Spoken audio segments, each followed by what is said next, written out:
আচ্ছা মনোযোগী হও, চেঞ্জ করে দেখো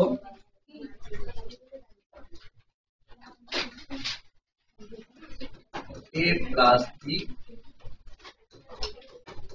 a plus c।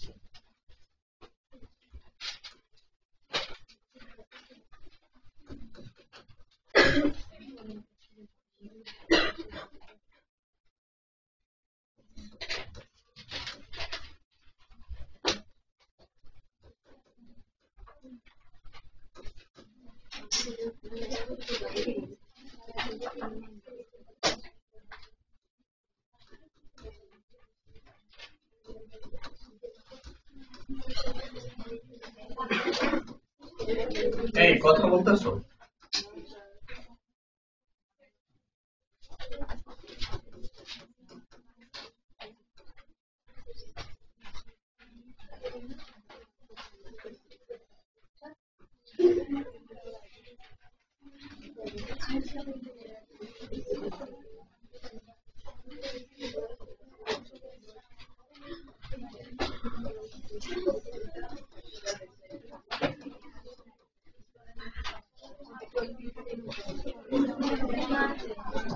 এই যে কথা বলতেছো কেন?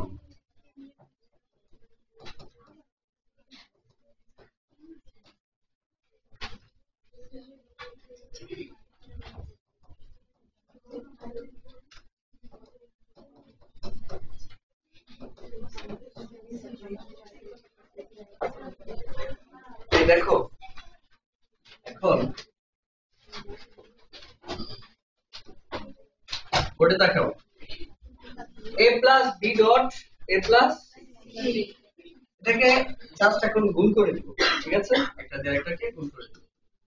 a dot a plus a dot c, a dot b plus a dot b R b dot c। বুঝছি তো? দুইটা a মানে একটা a না?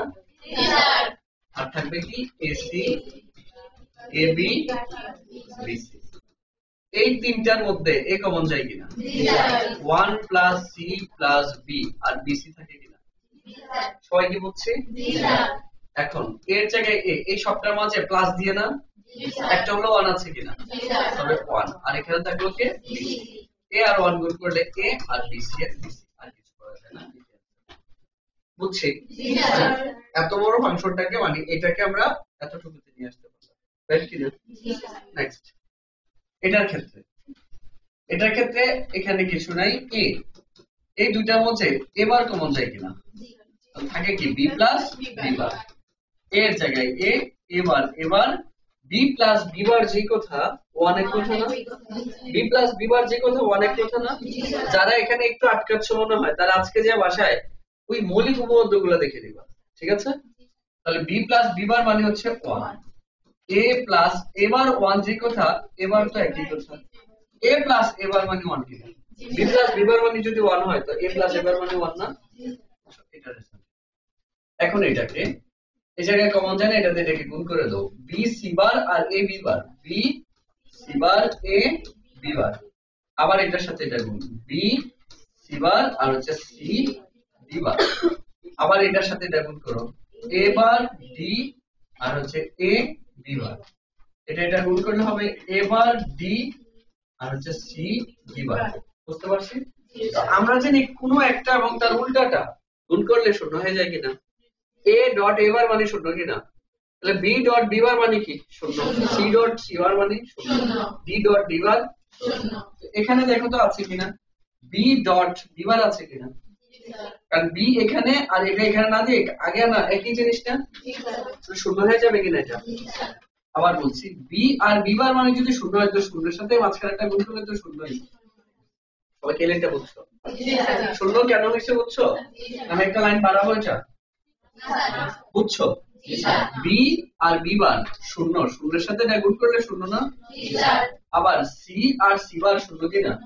শূন্যের সাথে এটা গুণ করলে শূন্য না? আবার a বার আর a বা a বার শূন্য কিনা? শূন্যের সাথে গুণ করলে d আর d বার শূন্য কিনা? সবগুলা শূন্য মানে শূন্য। সবাই কি বুঝতে পারছো? এখন এখানে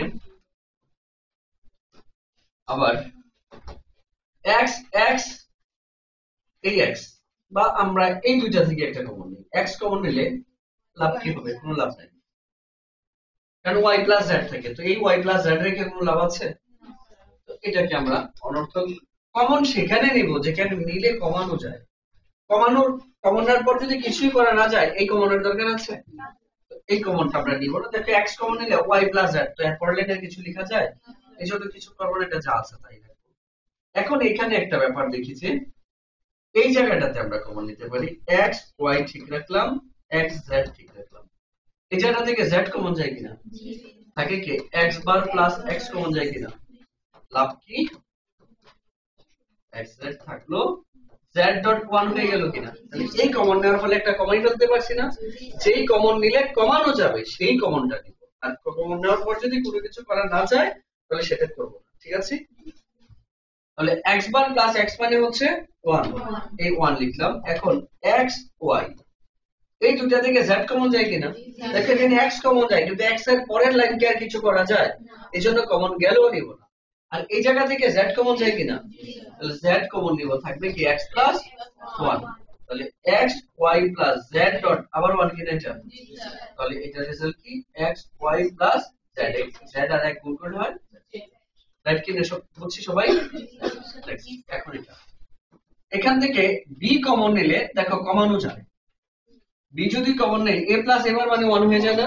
তাহলে এখানে b কমন নিব, a প্লাস এবার আর থাকে কে b, সরি আর থাকে a b বার। তাহলে b এর জায়গায় b, এটা মানে 1 না? আর এটাকে a b বার, যে কথা আমি b বার a লিখতে পারি কিনা? বা এখন না, পরের লাইনে যে লিখব a b বার, b আর 1 গুণ করলে b না? আর এটাকে a b বার না লিখা b বার a লিখা যায় না? লাভ কি? এটা আর এটার উল্টো হইছে কিনা? এটা বুঝলাম না, এটা এটার উল্টা কিনা? উল্টা হয় না, এই উল্টাটা বাদ করে যাবে, মানে এটা যৌথ যে আছে সে বাদ করে যাবে, থাকবে কি b প্লাস। মনে আছে তো ওই উপপাদ্যটা? কথা বলো, এটার উল্টা কিনা? এটা b প্রথমটা, এরপরটা কি হইছে? তাহলে b এর উল্টা b বার কিনা? উল্টা হলে এটা বাদ করে যাবে, থাকবে কি b প্লাস a, যে কথা a প্লাস b। সবাই কি বুঝছো? বুঝছো? নেক্সট, এখন এটার মধ্যে এখান থেকে কি কমন যায়? ac ac কমন নিলে থাকে কি b প্লাস b বার, আর থাকবে কি ab c বার। এখন দেখো কমন নেওয়ার ফলে এটা 1 হয়ে যায় না? বুঝতাছি সবাই? জি স্যার। b প্লাস b বার মানে 1, আর এখানে থাকে কি ab c বার। তাহলে a c আর 1 গুণ করলে তো c, আর হচ্ছে ab c বার। এখন এখান থেকে আমরা কমন নিতে পারি, কাকে কমন নিতে পারি? a কে। তো a কে কমন নিলে একটু লাভ আছে, দেখো এখানে দেখো a যদি কমন নেই তাহলে থাকে কি c প্লাস b c বার থাকে না? তো b c বার না লিখে c বার b তো লিখতে পারি, একই কথা কিনা? a কমন নিলে থাকে c প্লাস আর প্লাস, এই চলে গেছে b c বার, যে কথা c বার b এক কথা না? তাহলে পরের লাইনে যে আমরা লিখতে পারবো a এর জায়গায় a, আর c এর উল্টা কিনা c বার? c এর উল্টা না c বার? তাহলে c বারটা বাদ করে শুধু c প্লাস b থাকবে কিনা? জি স্যার। তাহলে এর পরের লাইনে লিখব কি c plus b, sorry b বার না b, তাই না? c প্লাস b, অর্থাৎ এর জায়গায় a আর এটা b প্লাস c। গুড করে দিলেও পারো, চেঞ্জ হবে। আচ্ছা, সবাইকে বুঝতে পারছি? বুঝছি সবাই?